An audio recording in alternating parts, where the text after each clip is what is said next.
guys is an NTSC boxed game, and it is finally the little pink thing. What's happening, guys? Gemma here, and happy Thursday, back again for that Thursday video, and I've got some pickups. Now, I was thinking as I was setting up for this video, it has been a while since I've had a smaller bunch of pickups. If you saw my video at the weekend, you would have seen the bar top arcade machine. That's kind of zapped most of my budget this month for pickups. And a couple of months before that, I just had kind of insane hauls from expos and retro game markets. So I'm quite happy to announce that this is going to be a bit of smaller pickups. There's 2 Mega Drives, 2 SNES, and 1 pink thing. So without further ado, guys, let's take a look at my new pickups. Right, guys, I must confess something. This first game is a game that I've never played, and that is the reason I bought it from my friends over at Level Up Games Canterbury. It is called Spin Dizzy World. It is a box complete copy. I would say the box is a firm 7 out of 10. Now I say complete, pause, backing music off. I lied to you. This is not a box complete copy of Spin Dizzy World. It's missing the instruction manual. I've never played it, so over to you guys in the comments. What kind of game is it? It looks to me, it kind of reminds me, looking on the back of like Marble Madness, so I get a rough idea for what, you know, kind of game it is. But is it any good? It was reasonably cheap, and I just thought, do you know what? I don't see it around that often. I'm going to pick this up. Next up then, guys, is an NTSC boxed game, and it is Crash Test Dummies. This is boxed complete. I just had a quick check. I knew one of them was boxed complete. The box is a little bit mashed on the side, again close-ups you will see, but nonetheless, if I do see NTSC box NES games, I tend to pick them up because A, they're a lot cheaper than PAL, B,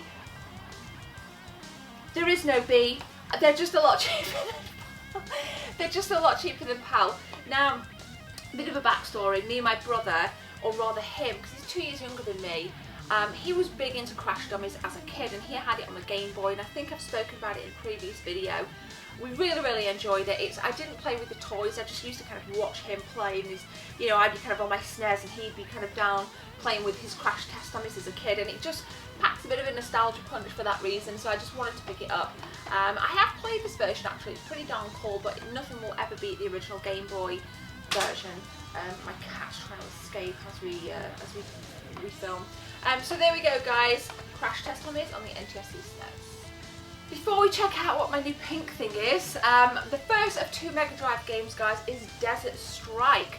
Now this, unfortunately, is missing the manual, but nonetheless, I wanted to pick this up because, funnily enough, and I think I have a hell of a lot of unboxed Mega Drive games that aren't even out. Like, I have a couple of rows of box, but the amount of unboxed. And I was surprised to say that I didn't have this. So when I saw it, it was only a couple of quid, and I snapped that up from my local market. I preferred it on the SNES, but don't even think I own it on the SNES. So this is actually a really novel piece in the collection, guys. Desert Strike on the Mega Drive. Swinging in nicely from a bit of Desert Strike, guys, bit of Jungle Strike. Yeah, whoever traded these in clearly loved the series, because this was from the same chap on my local market, and again, this was a couple of quid. Now, this again is complete, unlike its counterpart Desert Strike. These manuals are so hefty, aren't they? Absolute wear ton. You can instantly feel it as you pick up the game.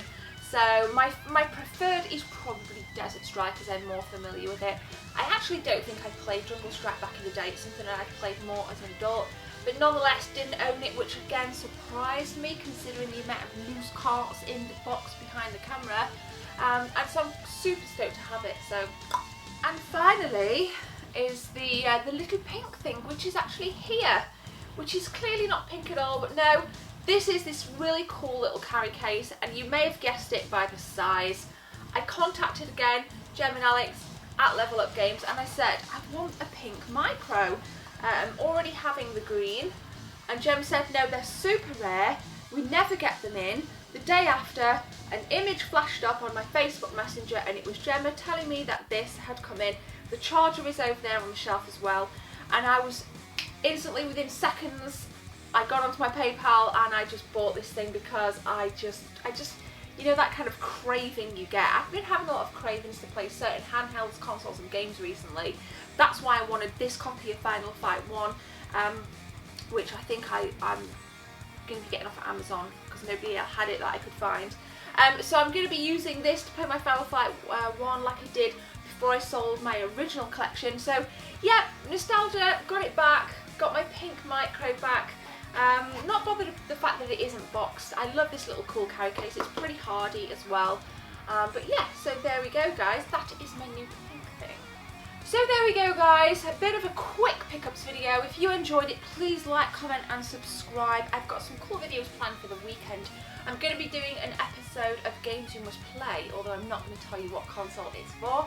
You guys have been requesting it actually, so I always like to try and endeavour where I can to give the community what they want in terms of video content. So yeah, so keep an eye out for that. But guys, I gotta get to work. Again, like, comment, subscribe. See you soon. My name's Gemma. Take care.